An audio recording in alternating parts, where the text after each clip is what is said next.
I love Michael Bublé. I love Michael Bublé and Harry Connick Jr. They have such clean energy. They want to have a good time. Yeah, they want to maximize their lives, and that's why I selected that song for this break. The best is yet to come, and it's up to us.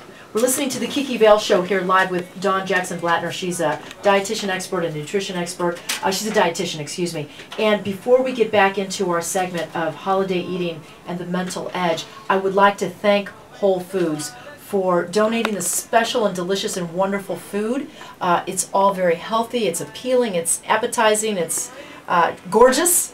And I recommend that you go and get your crudité. Crudité. If you'd like to get a crudité for Thanksgiving, check out Whole Foods. And I thank you very much, Mike and Karen. Last night, Karen helped me select some of these foods at the salad bar. So right now, we're going to talk about the fourth set. We're going to discuss the fourth aspect of holiday eating and surviving these eating frenzy-filled days, and that is the mental aspect. Can you believe we're talking about the brain here? You know what? It all begins with how you think.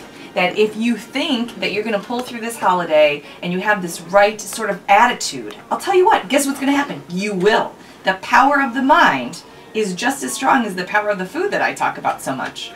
And earlier at the first break, you did talk about the magic of food and the synergy of putting certain foods together. I think we have to get control of this before we eat next week. We're 6 days away from Thanksgiving. Oh yeah! That little turkey's happy.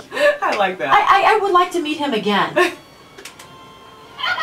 He's so cute. He really is pretty cute. I think he's a young turkey. Yeah, it sounds, dashing, really. He sounds like a dashing turkey. Wouldn't that be something if we went to the table and we saw dashing turkey, Mr. Turkey? That's a whole nother show, Don. That is a whole nother show.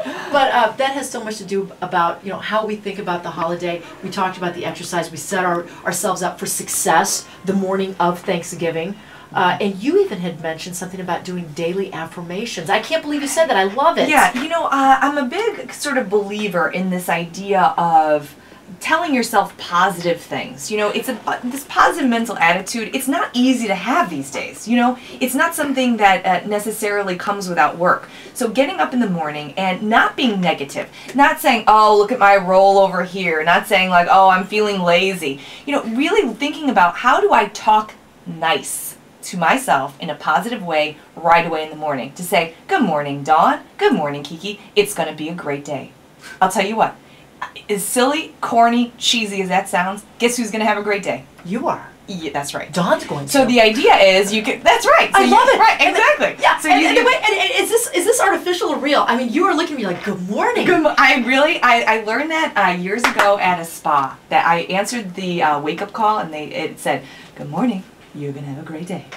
And I was like, yes, I am. Yes, I am going to have a great day. And I always thought that was great. And you can do that with healthy things, too, that you can wake up and you can say, today is going to be a day where I take good care of me.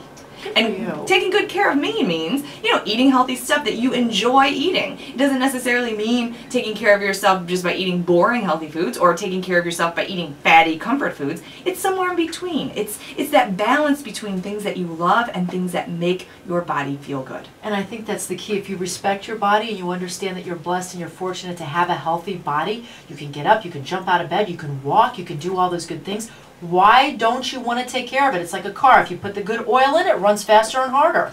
We want to do that for our bodies. They take us everywhere, Dawn. Yeah, you know what? That's one of the best and oldest analogies out there. That, food is like the gasoline in your car and, you only run as good as the gas, da-da-da. I love it. I think that is a really good analogy that makes a lot of sense.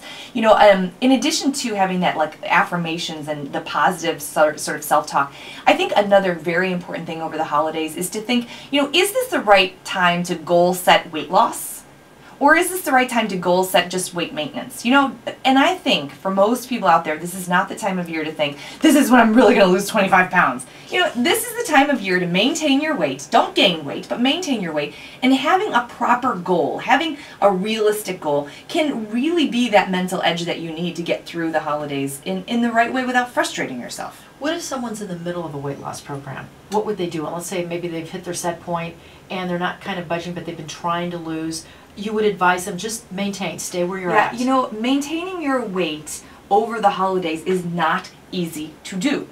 most people gain weight. It might not be a lot of weight that people gain, but people gain weight over the holidays. 500 times more likely to gain weight over the holidays. I can't believe that number. So what my suggestion would be is, hey, even if you're really actively losing weight, maybe over the holidays, enjoy them by maintaining your weight, and then you can start worrying about really aggressive weight loss when the holidays have come and gone. I'm not saying weight gain, I'm saying weight maintain over the holidays. And I think, you know, having the positive mental attitude, having the right goals is very important. And I also think the final real take-home message is, do not have a diet mentality over the holidays.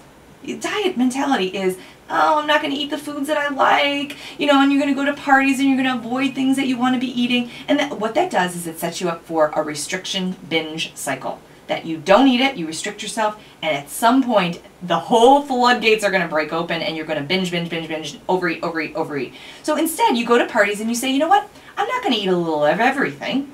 I'm going to eat my absolute favorite things. So you leave the party feeling not deprived. You feel the party like, I just ate the most delicious turkey, the most delicious stuffing, but I really filled up on a great veggie tray and a huge salad, and I ate mostly healthy stuff with a little of my favorite things. That's a great idea. And as far as dessert goes, because we know that pumpkin pie is always the guest of honor. There's always like a big pumpkin pie with lots of whipped cream or Cool Whip. If there's an assortment of desserts, do you feel the same way? You had said something to me when we were prepping that, Kiki, it's wise not to take a little tiny bite of each dessert. Do not do the dessert sampler. Yeah, you cannot take a little bit of everything, because what variety does is it stimulates your appetite. So if you take a little bite of everything, all you're going to do is keep overeating, overeating, overeating. So instead, look through the whole spread of desserts, every dessert that exists on that table. Pick your absolute one favorite and have that one piece with a nice like decaf coffee or a cup of tea. Really linger, last, enjoy, and then be done.